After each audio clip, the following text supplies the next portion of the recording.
नमस्कार, बहुत बहुत स्वागत आपका अनादि टीवी पर। मैं हूं आपके साथ पारुल। स्पॉटलाइट देख रहे हैं आप और आज बात करेंगे तबादलों में ताक पर नियम। उत्तर प्रदेश में तबादलों में किस तरह से गड़बड़ियां निकलकर सामने आई हैं, ये किसी से छुपा नहीं है। और अब तबादलों के इस खेल में एक और मंत्रालय शामिल हो गया है, वो है लोक निर्माण विभाग यानी पीडब्ल्यूडी। पीडब्ल्यूडी में नियमों के खिलाफ 59 तबादले किए गए, तबादले जिनमें जमकर मनमानी हुई। जांच में सामने आया कि अधिशासी अभियंता या उससे ऊपर के स्तर के 26 अधिकारी ऐसे हैं जो 3 वर्ष की अवधि से अधिक समय एक ही जगह पर थे, लेकिन उनका तबादला नहीं हुआ। इसके अलावा 12 अभियंता तो ऐसे जो 10 वर्ष से एक ही स्थान पर तैनात थे। दूसरी ओर 31 अधिशासी अभियंता ऐसे जिनकी तैनाती को 1 महीना या सिर्फ 22 महीने की छोटा सा ही टाइमिंग था, वो हुआ था और उन्हें दूसरी जगह भेज दिया गया। रिपोर्ट में यह भी कहा गया कि तबादलों में पीडब्ल्यूडी मंत्री कार्यालय में संशोधन और परिवर्तन होते रहे, यानी सोच समझकर सब हुआ। अब अनियमितताएं सामने आई हैं तो पता चला कि पीडब्ल्यूडी में नियमों के खिलाफ 59 तबादले किए गए जो अब रद्द होंगे। मनमानी करने वालों पर गाज भी गिरेगी, लेकिन सवाल ये कि क्या मंत्रियों को पता भी नहीं चला और तबादले हो गए। विभाग के बड़े अधिकारियों के कानों में जू तक नहीं रहेंगी और 59 तबादलों का खेल हो गया। सवाल तो यह भी कि जब गाज गिरेगी तो एसडी एचओडी भी नपे, लेकिन इस बात से मंत्री जी नाराज हो गए। आपको याद होगा ये कार्रवाई हुई थी जिसके बाद नाराजगी की खबरें भी आई थी। तो साफ है कि कुछ ना कुछ तो गड़बड़ है, जिससे या तो छुपाया जा रहा है या फिर दबाया जा रहा है। इसी पर होगी चर्चा। मिलियन मेहमानों से जो हमारे साथ चर्चा में जुड़ रहे हैं उनसे मुलाकात आपकी कराएंगे, लेकिन उससे पहले पॉलिटिकल रिएक्शंस इस पर क्या है वो आपको सुनवा देते हैं। देखिए, अगर हमारे चीफ मिनिस्टर साहब बहुत शरीफ आदमी हैं, लेकिन वो एक सक्षम मुख्यमंत्री नहीं हैं। अगर वो मुख्यमंत्री सक्षम होते तो जो ब्यूरोक्रेसी है वो बतौर मतलब बगैर चीफ मिनिस्टर ऑफिस के कंसल्ट किए हुए, बगैर मुख्यमंत्री जी से कोई आदेश निर्देश लिए बगैर वो काम कर रही है। इससे ये दिखता है कि सरकार लखनऊ से नहीं चल रही है। उत्तर प्रदेश की भारतीय जनता पार्टी सरकार दिल्ली से चल रही है। अब अगर कोई मान लीजिए कि मिनिस्टर्स का हेड कौन होता है? सीएम होता है। अगर कोई मिनिस्टर को समस्या है, जैसे जितिन प्रसाद जी का पूरा मामला आया, तो वो मुख्यमंत्री जी से मिलने नहीं गए हमारे, वो दिल्ली में जाते हैं। दिल्ली में किससे मिलने गए? दिल्ली का उत्तर प्रदेश की सरकार से क्या लेना देना है? इस कंफ्यूजन में जो पूरा ब्यूरोक्रेसी है वो प्रदेश को बहुत मिसगाइड कर रहा है, शासन को मिसगाइड कर रहा है। उसकी सिर्फ वजह यह है कि मुख्यमंत्री जी हमारे जो है उन्हें हिंदू मुस्लिम में और पूजा पाठ में ज़्यादा समय उनका बीतता है, लेकिन शासन चलाने का उनको जो है तरीका आज तक नहीं आया। देखिए, आदरणीय योगी जी की सरकार एक पारदर्शी सरकार है, एक पारदर्शी व्यवस्था देने का काम उत्तर प्रदेश को कर रही है। जब इन स्थानांतरण के विषय को लेकर के जो चर्चाएं आई थी और जिसको माननीय मुख्यमंत्री जी ने संज्ञान लिया था, और उसमें स्वास्थ्य विभाग और पीडब्ल्यूडी दोनों पर उन्होंने जांच के लिए कमेटियां बनाई थी, और उसकी रिपोर्ट के बाद जो तथ्य आए उसमें जो स्थानांतरण गलत हुए थे उसको माननीय मुख्यमंत्री जी के दिशा निर्देश पे उनको निरस्त किया गया है। यह भारतीय जनता पार्टी योगी जी की सरकार का अभिनंदन किया जाएगा कि कोई भी फैसला सरकार में अगर कोई गलत हुआ तो त्वरित उसका निराकरण होता है और उस पर कार्रवाई होती है। सरकार यानी सत्ता पक्ष का कहना है कि अगर कोई ऐसी खबर आती है, ऐसा कोई मामला उठता है तो तुरंत उस पर कार्रवाई होती है। वहीं विपक्ष का ये कहना है कि सरकार के मंत्रियों को काम ही नहीं करना आ रहा, सरकार ही नहीं चलाना आ रहा। चलिए, मिलियन मेहमानों से जो हमारे साथ चर्चा में जुड़ रहे हैं, जावेद अहमद साहब, प्रवक्ता आप कांग्रेस के, हमारे साथ जुड़े हुए हैं। जावेद अहमद साहब का स्वागत। राजेश सिंह जी बीजेपी से हमारे साथ जुड़े हुए हैं, बीजेपी नेता राजेश सिंह जी, बहुत बहुत स्वागत करती हूँ। कपिल श्रीवास्तव जी हमारे साथ जुड़े हुए हैं सपा से। कपिल जी, बहुत बहुत स्वागत आपका। राघवेंद्र जी भी हमारे साथ जुड़े हुए हैं। राघवेंद्र जी, शुरुआत आपसे ही करूंगी। और सबसे पहले सवाल यही उठता है कि इतने बड़े पैमाने पर तबादले हो जाते हैं और उसके बाद कार्रवाइयों की बात आती है, लेकिन किसी भी तरह से नियमों का ध्यान नहीं रखा गया और अब एक लिस्ट जारी कर दी गई कि अब इन तबादलों को रद्द किया जाएगा।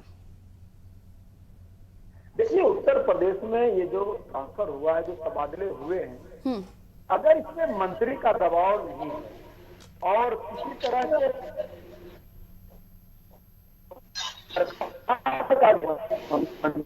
जो कैबिनेट मंत्री या जो राज्य मंत्री या स्वतंत्र प्रभार, तो अधिकारियों ने अपने मन के मुताबिक ट्रांसफर किए, तो ट्रांसफर में अनियमितता सामने क्यों आई, ये गड़बड़ी क्यों थी, किसके लिए गड़बड़ी, और ट्रांसफर करने से पहले इसका एनालिसिस क्यों नहीं किया गया कि कहां आवश्यकता है कहां नहीं, किसको करना है, पीडब्ल्यूडी विभाग में वह भी अधिकारी तक रह गए जिनका ट्रांसफर नहीं, वो 10 वर्षों से है, तो नियम तो कहता है 3 वर्ष ज्यादा रुक नहीं सकते, लेकिन जो लोग 6 महीने पहले आए उनका भी कर दिया गया और 10 साल वाले को रोका गया।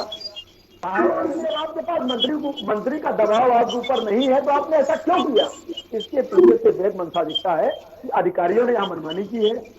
मतलब अधिकारियों ने यहाँ निश्चित रूप से मनमानी लोग क्यों करते हैं, सरकारी अधिकारी रिस्क क्यों लेते हैं जहां उनको लाभ होता है, तो आप ये समझ सकते हैं अधिकारियों ने कहीं न कहीं भ्रष्टाचार किया है, अनियमितता की है, लेन देन की है, कमीशन खाई है, और क्या इन्होंने काम किया है। भाई मंत्री, ये जब मामला जितिन प्रसाद के पास गया तो जितिन जी ने सीधा इस पूरे लिस्ट को ही मुख्यमंत्री के पास दे दिया कि सर देख लीजिए, ये आपके अधिकारी हैं, इन लोगों ने किया है और ये इसको आप देख लीजिए। ठीक है, इस तरह के, हालांकि पहले नजर में जो जितिन प्रसाद के जो मंत्री हैं, उनके जो एसडी रहे हैं, उनके ऊपर बड़ी कार्रवाई हुई है, उनको निलंबित किया गया है, साथ में पीडब्ल्यूडी के जो एचओडी थे उनको हटाया गया है, एक क्लर्कियल जो एक एम्प्लॉय थे उनको हटाया गया, तो 3 लोगों के ऊपर तो पहले ही कार्रवाई हो गई। लेकिन अभी कल जो लिस्ट आई है जिसमें 59 जो ट्रांसफर हुए थे जिनमें अनियमितता थी, उसको तत्काल रूप से रद्द किया गया। तो आप समझ सकते हैं में अनियमितता बरती गई, तो ये क्यों हुई? ये जो दीमक की तरह जो अधिकारी जो सिस्टम को खा रहे हैं और देश और प्रदेश को जो गर्त में डाल रहे हैं, इस पर अंकुश लगना बहुत जरूरी है। उत्तर प्रदेश के लिए, विभिन्न राज्यों के लिए, देश के विकास के लिए अधिकारियों को पर अंकुश लाना बहुत जरूरी है। लेकिन सवाल तो ये भी है कि 10-10 साल से अगर जो लोग टिके हुए थे उन्हें भी एक विभाग में रखा गया है, उनको टच भी नहीं किया गया। जो लोग 3-3 साल से बने हुए थे उनको टच नहीं किया गया, लेकिन 1 महीने, 22 महीने या उससे 1-2 महीने और ज़्यादा भी ले लीजिए तो उनका तबादला कर दिया गया। क्या, क्यों, इसका जवाब कोई नहीं दे रहा है, क्योंकि उनका यही मानना है कि कोई त्रुटि हो सकती है, उसको ठीक किया जाएगा। लेकिन यही अनियमितताएं हैं जिसको लेकर हम भारतीय जनता पार्टी से भी सवाल करेंगे, लेकिन हम विपक्षी पार्टियों की तरफ पहले जा रहे हैं।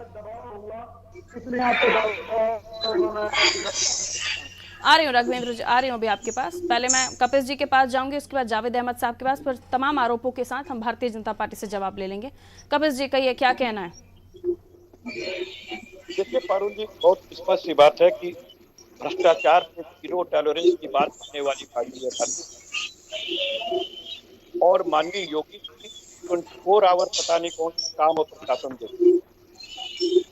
ये मंत्री दो पहले तो स्वास्थ्य मंत्री जो हमारे जो डिप्टी मुख्यमंत्री हैं, उनके डिपार्टमेंट के अंदर उन्हीं के नाक के नीचे इस तरीके के तबादले किए गए और उन्होंने भी प्रशासन पर आरोप लगाया। ऑनलाइन ऑफलाइन दोनों ट्रांसफर, मुर्दों का प्रमोशन, मुर्दों का ट्रांसफर, यही काम पीडब्ल्यूडी विभाग में भी हुआ। देखिए 2 साल 10 साल वाले में तो अनड्यू इन्फ्लुएंस स्पष्ट है, ये तो साफ दिखाई दे रहा है। लेकिन वहां कौन सा अनड्यू इन्फ्लुएंस है? वहां कितनी बड़ी लापरवाही है जहां मुर्दों का ट्रांसफर किया गया, मुर्दों का प्रमोशन किया गया। जिंदा लोग इंतजार कर रहे हैं, मुर्दों का प्रमोशन हो रहा है। अब जनता पार्टी की सरकार का अब परिपक्वता दिखाता है कि पूरी पार्टी के अंदर जितना मंत्रिमंडल है या माननीय मुख्यमंत्री जी हैं, वो केवल करके प्रशासन से सरकार चलवा रहे हैं और सरकार अपने हिसाब से केवल प्रशासन से सरकार चलवा रहे हैं और प्रशासन अपने हिसाब से काम और बेलगाम। क्योंकि गुड्डू खट्टी तो इनके तीसरे मंत्री, उन्होंने बड़े बड़े आरोप भारतीय जनता पार्टी की सरकार पे लगाए हैं, वो स्वयं इनके मंत्री और प्रशासन। आपको याद होना चाहिए कि योगी आदित्यनाथ जी की जो पहली सरकार चली उसमें 200 विधायकों ने बकायदा विधानसभा घेरा था और उन्होंने कहा था कि हमको अपने क्षेत्र में जाना होता है, अपनी प्रजा को अपनी बात कहनी पड़ती है अपनी जनता के बीच। और काम अगर हमारे फोन पे नहीं हो पाता है, हम उनको कुछ सुविधा नहीं दिला पाते हैं, तो हमको विधायक और मंत्री बनने का क्या लाभ है? तो टीम 11 से टीम 9 हो गई थी। लेकिन अब देखिए अभी भी वही ढर्रा चल रहा है, क्योंकि जैसा पाठ प्रशासनिक अधिकारी पढ़ा देते हैं माननीय योगी जी को, तो वही बाकी मंत्रियों पर उनको कोई विश्वास नहीं है। इसीलिए डिप्टी मुख्यमंत्री भी आवाज उठाते हैं, जतिन प्रसाद भी उठा रहे हैं, उनका जो एएसपी मिल करके और सारा जो है अधिकारियों के साथ ट्रांसफर पोस्टिंग करा दे रहा है। तो बिना अनड्यू इन्फ्लुएंस के तो है नहीं, तगड़ा भ्रष्टाचार हुआ है। और इसमें ठीक है, जावेद अहमद उसको साहब, कैंसिल किया जाए, आप बल्कि भी ये अपनी होना बात कर चाहिए लीजिए और विधिक कार्रवाई उसके बाद में होनी चाहिए, बीजेपी के लोगों पास की जाऊंगी। गिरफ्तारी और जेल होनी चाहिए। ठीक है सर, जावेद अहमद से। जावेद अहमद जी, नहीं, देखिए जब उत्तर प्रदेश में योगी आदित्यनाथ जी की पार्ट 1 सरकार चल रही थी, जैसा कि अभी हमारे मित्र बोल रहे थे, ये बिल्कुल निश्चित है इस तरीके की चीजें थी। और जब दोबारा सरकार बनी है, और मुझे ये लगता है कि ये जब जनता इनको अपना प्यार देती है, अपना मत देती है, तो उस मत के बदले में ये उन्हें सही फैसिलिटेट करने के बजाय, सही योजना को लागू करने के बजाय, सही परीक्षा कराने के बजाय ये अगले चुनाव की तैयारी में लग जाते हैं। ये अब 2024 की तैयारी में लग चुके हैं। उसके लिए जो कार्यक्रम चलाना है वो चला रहे हैं, वो चाहे लुलू माल में नमाज पढ़ने का मामला हो या कहीं कोई और मामला हो। इनको इससे नहीं मतलब है कि कौन 1 महीने से आया है और उसका ट्रांसफर हो जा रहा है और कौन 10 वर्षों से बैठा है उसको ट्रांसफर नहीं मिल रहा है। तो कहने का मतलब ये है कि ये लोग जनता को बरगला करके, फुसला करके वोट तो ले लेते हैं, लेकिन जब सत्ता में बैठ जाते हैं तो उस जनता के हितों के लिए ना तो योजनाएं इनके पास है, ना धरातल पर उस कार्य योजना को सरकार, करने का सत्ता, प्रयास मुख्यमंत्री जिम्मेदार हैं। और अगर ऐसा है तो कार्रवाई क्यों कर रहे हैं, ये भी मेरा सवाल लौटते वक्त आपसे होगा, यानी दोबारा जब आऊंगी। फिलहाल भारतीय जनता पार्टी के पास जा रही हूँ। सर, क्या जवाब है आपके पास इन सब सवालों का, क्योंकि अनियमितताएं हुई हैं और ऐसा भी नहीं है कि बगैर किसी इंफॉर्मेशन के, बगैर कुछ सूचना मिले ये सब कुछ होता रहा। पहले तो पारुल जी ये समझिए आप कि अभी कह रहे थे कि जनता को बरगला फुसला करके वोट ले लेते हैं और जब काम की बारी आती है तो काम नहीं करते हैं। तो हमने 2017 में बरगलाया फुसलाया, उसके बाद 2022 में इन्होंने बहुत कोशिश किया, लेकिन जनता ने श्री योगी जी के काम को स्वीकार किया और फिर दोबारा उनको सत्ता में लाई। तो बरगलाने फुसलाने की बात तो न करें। आपको समझना होगा कि ये जो भ्रष्टाचार का खेल, ये स्वतंत्र, अरे सुन लीजिए बारी से मैं आऊंगा आपके पास, अपनी बारी का इंतजार कीजिएगा। जी वही हमारे देहातों में कहावत है कि सूप तो बोले चरली भी बोले, जिसमें 72 छेद होता है। इसका पूरा दामन एक भ्रष्टाचार में डूबा हो। कांग्रेस भी बोलती है, सपा भी बोलती है। हम थोड़ा सा हमको सुन लीजिए। पूरा ये जो भ्रष्टाचार का खेल है वो पूरे देश में और उत्तर प्रदेश में, इस बीज को जो कांग्रेस ने बोया था, वो बीज कुछ तो कांग्रेस के जमाने में फला फूला। उसके बाद जब सपा और बसपा की सरकार उत्तर प्रदेश में आई तो वो जो भ्रष्टाचार का बीज कांग्रेस ने बोया था वो बट वृक्ष का रूप ले, और वो इतना बड़ा रोग बन गया कि वो भ्रष्टाचार एक कैंसर का रूप ले लिया। उसको एक यूनानी चिंतन जो होते हैं उसको बार बार अपने चिंतन में एक नाग का जिक्र करते जिसको हम हाइड्रा बोलते हैं। वो जो सर्वभक्षी राक्षस होता है हाइड्रा, उसका एक खासियत होता है कि अगर उसमें 9 सिर होते हैं, उसका एक सिर काटिए तो तुरंत 2 सिर हो जाते हैं।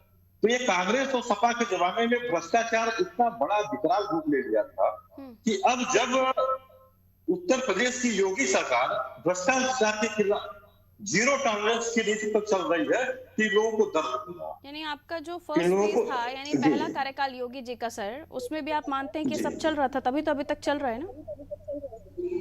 नहीं, ये तो जो कांग्रेस और ये सपा बसपा की जो ये बटवृक्ष बन गया था आपका फर्स्ट जो टेन्योर था, योगी जी का फर्स्ट टेन्योर, उसमें भी चलता रहा और अभी भी चल रहा है। हाँ परुल जी, वो जो फोड़े का रूप ले लिया था, अब योगी जी जब उसमें से सब मवाद बाहर निकाल रहे हैं तो इन लोगों को दर्द होगा, क्योंकि अभी तक जो सत्ता का खेल चल रहा था, ऐसा कैसा नासूर जख्म था जो 5 साल में भी खत्म नहीं हुआ और आपके अभी के कार्यकाल में सेकंड टेन्योर में भी पनप ही रहा है? नहीं, ये जो जख्म ये कांग्रेस और सपा का था, अब वो योगी जी उसको धीरे धीरे उसको जब मवाद को निकाल रहे हैं तो इन लोगों को दर्द हो रहा है, इन लोगों को दर्द हो रहा है। और ये योगी जी ने पहले ही कह दिया, मंत्रियों को बुला के भी कह दिया कि आंख मूंद कर किसी भी अधिकारी पे भरोसा मत करिए, जीरो टॉलरेंस की नीति पे सबको चलना है और उसी पे कार्य करना है, चाहे हमारे केंद्र की सरकार हो मोदी जी की, चाहे प्रदेश की सरकार हो योगी जी की। आप देखिए, अरे इन लोगों को तो खुश होना चाहिए, अगर ये जनता प्रदेश हित की बात करते हैं तो इन लोगों को तो खुश होना चाहिए, स्वागत करना चाहिए कि अभी क्यों सुनाई पड़ा और योगी जी ने कार्रवाई कर दिया। तो ये फेलियर भी तो है ना आपका कि पिछली सरकार के समय सुनाई नहीं पड़ा था 5 साल में। नहीं, फेलियर नहीं है, फेलियर नहीं, पर इसको तो देखिए कि हम जब उस पर कार्रवाई कर रहे थे लोगों को स्वागत करना चाहिए।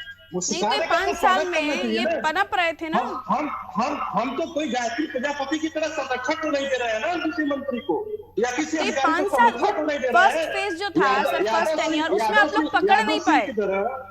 सेकंड टेन्योर में ब्रिजेश पाठक जी ने पकड़ा, ये भी तो मानिए ना कि पहले टेन्योर में तो मतलब ये भ्रष्टाचार हुआ है, ये पनपे भी खूब हैं, ये आप खुद अपनी ज़बान से मान रहे हैं। नहीं, भ्रष्टाचार कहाँ हुआ? ये तो जो उनका थोड़ा सा उसको निकाल रहे हैं, बाहर कर रहे हैं। जिन भी अधिकारियों की, जिन शासक ने जो काम कर रहे हैं, आप अपनी बातों में फंस गए राजेश जी। जिस फोड़े को दूसरे जन्म दे गए उसकी ड्रेसिंग जो है आप 5 सालों में नहीं कर पाए, और उस ड्रेसिंग को आप उस ड्रेसिंग ना करने की वजह से आप उसको 5 साल तक पनपने देते रहे। यानी जिन अधिकारियों की बात हो रही है ये कभी अभी तो अपॉइंट हुए नहीं है सर, ये सिस्टम में पहले भी रहे ही होंगे। अभी आप ये समझिए कि जब आप योगी सरकार की बात करती है तो ये समझना होगा कि हम लोग ये भगवान राम के सिद्धांत पे काम करते हैं। तो अधिकारियों को फ्री हैंड देना, आपकी सरकार कहती है कि फ्री हैंड दिया हुआ है, लेकिन इतना फ्री हैंड दे दिया कि आपके कानों कान खबर नहीं चली और आपके जमीन के नीचे से ये काम सारे होते गए। हमने फ्री हैंड नहीं दिया है, योगी जी कहते हैं किसी पर भी भरोसा नहीं करना चाहिए, त्वरित कार्रवाई होती है। जीरो टॉलरेंस का जो हमारा ये त्वरित कार्रवाई हमने 5 सालों में क्यों नहीं देखी सर? सवाल तो ये भी है ना कि तभी ऐसे लोगों को ढूंढकर बाहर का रास्ता दिखाया होता तो वो कार्यकाल भी सुधर गया होता और अभी भी सुधर गए होते ये लोग। पारुल जी, आपको भी मालूम होगा कि उससे पहले जो पिछली हमारी सरकार चल रही थी उसमें कितने लोग जेल गए हैं भ्रष्टाचार के आरोप में, कितने लोगों को हमने जेल भेजा। हर 2017 में भेजा, 2018 में भेजा, 19 में भेजा, 20 में भेजा, 21 में भेजा है। जो सपा और बसपा कांग्रेस की सरकार में जो भ्रष्टाचार जो पनप रहा था उसको योगी सरकार ने उसको चालू करा है। जितिन प्रसाद जी की डिप्टी गई ऐसे कहेंगे क्योंकि डिपार्टमेंट तो उन्हीं का है, ओएसडी हटे तो नाराजगी भी आई। पारुल जी, ये समझने की बात है कि जब कोई सरकार भ्रष्टाचार के खिलाफ जीरो टॉलरेंस पे काम करे तो उसका स्वागत करना चाहिए विपक्ष को। ठीक है, लोकतंत्र का एक हिस्सा है, अपोज करना है आपको, ठीक है, लेकिन जो अच्छे कार्य हो रहे हैं तो गाज उन पर क्यों गिर रही है? कल भी हमने कार्यक्रम किया था राघवेंद्र जी, और आज भी यही बात कर रहे हैं कि गाज सिर्फ उन तक ही क्यों जिन तक आपका बस चल पड़ा है, बड़े जो मछलियां हैं उन तक हाथी नहीं पहुंच पा रहे। राघवेंद्र जी देखिए, ये लगातार 2 दिन से हम लोग स्वास्थ्य विभाग हो या पीडब्ल्यूडी हो, हम लोग घोटालों पे डिबेट कर रहे हैं। डिबेट करने का मतलब ये नहीं है कि हम लोग सरकार को टारगेट कर रहे हैं। यहाँ पे हम लोग नीयत एकदम साफ है, हम लोग ये बताना चाहते हैं कि आखिर ये गड़बड़ियां क्यों हो रही हैं, आगे चल उससे सुधार हो सके। लेकिन जहां तक और लोग तमाम लोगों की बात मैं सुन रहा हूं और तमाम तरह की बातें कर रहे हैं, देखिए उस दौर को भी याद करिए। मैं आपको उस दौर को याद दिलाता हूं कि सपा और बसपा और कांग्रेस की सरकारों में होता क्या था। जब वैकेंसियां निकलती थी, आपको यकीन नहीं होगा, नेताओं के घरों पे सूटकेस से भरे हुए पैसों की लाइन लगती थी। कितने लोग इटावा मैनपुरी, कितने लोग अमेठी रायबरेली के लोगों को सिर्फ पर्चियों पर नौकरी लगी है। आज भी जाकर उनकी योग्यता पूछ लीजिए, ABCD की स्पेलिंग नहीं मालूम होगी, एक्सेल की स्पेलिंग नहीं मालूम होगी, सरकारी PSC में काम कर रहे हैं, सिर्फ कागजों पर लिख के जाता था, वो भी तो याद है। अब बच्चों का क्या कहना है? अरे सपा सांसद विधायक उम्मीदवार भारी भारी अटैचियों में पैसा लेके जाते थे कि टिकट हमको दे दो साहब, टिकट, और टिकट मिलता था ऐसे लोगों को और जीत के आते थे और जनता से वसूली करते थे, भ्रष्टाचार करते थे, करवाते थे। इस तरह का माहौल था उत्तर प्रदेश का। सोचिए, जहां विधायक और सांसद सूट के घर से पैसा ले रहा हो और मुख्यमंत्री को देता हो टिकट के लिए, उसको कैबिनेट मंत्री बनाया जाता था। वो क्या करता होगा इस धरती माँ के साथ, इस प्रदेश के साथ, इस देश के साथ? कभी किसी ने सोचा है कि क्या होगा? आज बड़ी बड़ी बातें लोग कर रहे हैं। लोग लाइन में होते थे, लाइन लगा के कोई भी वैकेंसी होती थी। यहां तक IAS PCS की वैकेंसी में भी लोग तो दिल्ली में बोली लगती थी।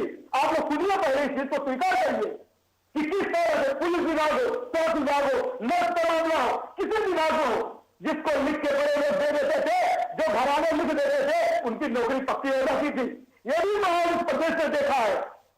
तो कुल मिलाकर अगर हमारा नियत यह है कि अगर ये डिबेट हो रहा है तो ये प्रदेश के विकास के लिए हो, और इस पे जो लोग गलत कर रहे हैं उनके ऊपर कार्रवाई हो, ताकि हमारे प्रदेश का, देश का जो भविष्य उज्जवल हो। जो बजट है वो सिर्फ क्या देते हैं कि विकास में लगे, ना कि वो जेल में जाए, कमीशन में जाए।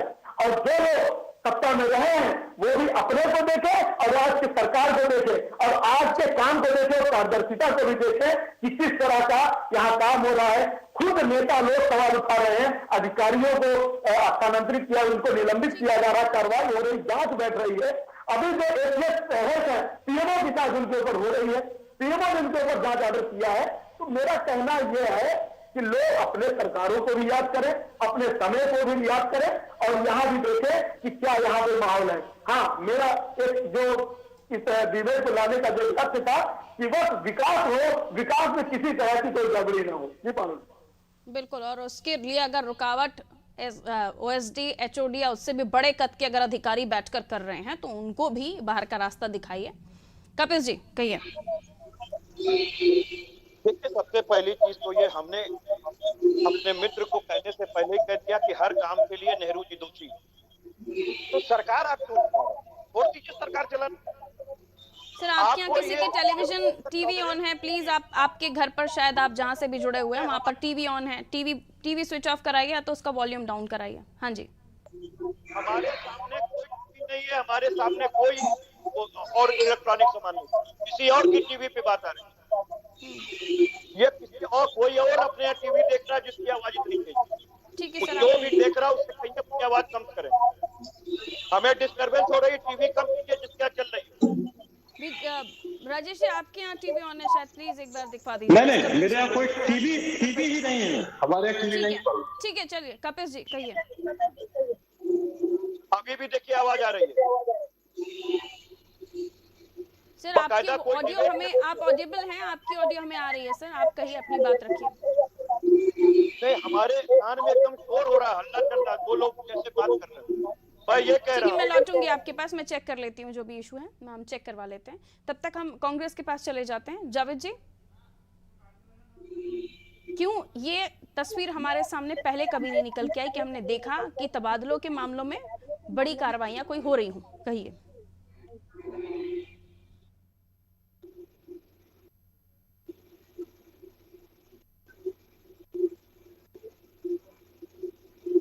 जावेद साहब, आवाज मिल रही है आपको? चलिए, मैं वापस भारतीय जनता पार्टी के पास ही जा रही हूँ। राजेश जी, आरोप कई लगे हैं और आरोप ये भी कि ये कार्रवाइयां यहीं तक सिमट जाएंगी, क्योंकि 3 कार्रवाई होने के बाद PWD डिपार्टमेंट में 3 लोगों को हटाने के बाद दोबारा कोई बड़ी कार्रवाई हम इस अंतराल में देख नहीं रहे हैं। तो ये यहीं पर ही सिमटेंगी, या जिन बार बार जिसका जिक्र हम कर रहे हैं बड़े नाम तक, बड़े लोगों तक, वो नाम आपके हाथ पहुंचेंगे भी, कानून के हाथ पहुंचेंगे भी या नहीं? पारुल जी, पहले तो ये समझिए कि इसके पहले जो अगली सरकार थी उसमें सारे ठेके एक जगह बैठकर तय कर लिया जाता था कि जिसको देना है, किसको देना है, उसका एक सिंडिकेट चलता था। और बाद में जो टेंडर का खेल था उसके लास्ट में झूठ जोड़ने के बराबर सरकार को ना चुनकर आपकी सरकार को इसलिए चुना गया, केवल झूठ जोड़ने का काम था। और जनता, अब वही मुख्तार अंसारी, वही अफजल अंसारी, वही अब्बास, वही अतीक अहमद, उन्हीं को पूरा एक सिंडिकेट इनका बना हुआ था। और जो जनता की पैसा, जनता का पैसा, सरकार का पैसा माफियाओं के जेब में जा रहा था। आज जब योगी सरकार, मोदी सरकार, योगी सरकार, सुन लीजिए मेरी बात, सुन लीजिए, अब टीवी का आवाज नहीं आ रहा है, सुन लीजिए मेरी बात। आज जब माफियाओं के जेब से मोदी सरकार पैसा निकाल करके सरकार के खजाने में भर रही है, तो इनको दिक्कत हो रही है। इनको प्रॉब्लम हो रही है। ये इनका एक धंधा खेल समझने की है कि पहले जो सरकार का पैसा माफियाओं को जेल में डालते थे, आज माफियाओं का पैसा सरकार चावल चलाने निकाल रही है और वो सरकारी खजाने में डाल रही है। इनको दिक्कत हो रही है, इनको दिक्कत हो रही है, इनको दिक्कत हो रही है। हमारे साथ और नहीं देता 59 तबादले डिपार्टमेंट के, क्योंकि तबादलों में नियमों का ध्यान नहीं रखा गया। बहुत बहुत शुक्रिया आप सभी का हमारे साथ चर्चा में जुड़ने के लिए। तबादलों में नियमों का ध्यान नहीं रखा गया, जिसके बाद आंच जो है वो एसडी एचओडी तक पहुंची, अधिकारियों तक पहुंची, लेकिन बड़े अधिकारी अभी भी जद में नहीं आए हैं, जिसको लेकर बार बार सवाल उठ रहे हैं। स्वास्थ्य विभाग के बाद पीडब्ल्यूडी डिपार्टमेंट में इस तरह के सवाल उठना और नियमों की इस कदर अनदेखी गई है कि बार बार ये सवाल सामने आ रहा है कि इस हद तक अनदेखी क्या कंट्रोल हो गई है ब्यूरोक्रेसी? क्या ब्यूरोक्रेसी पर वाकई सरकार का बस नहीं है? और अगर नहीं है तो जाहिर सी बात है ये सब हो रहा होगा, और अगर है तो अब ये कार्रवाइयां क्यों करनी पड़ रही हैं? दीजिए इजाजत, रखिए अपना ख्याल, नमस्कार।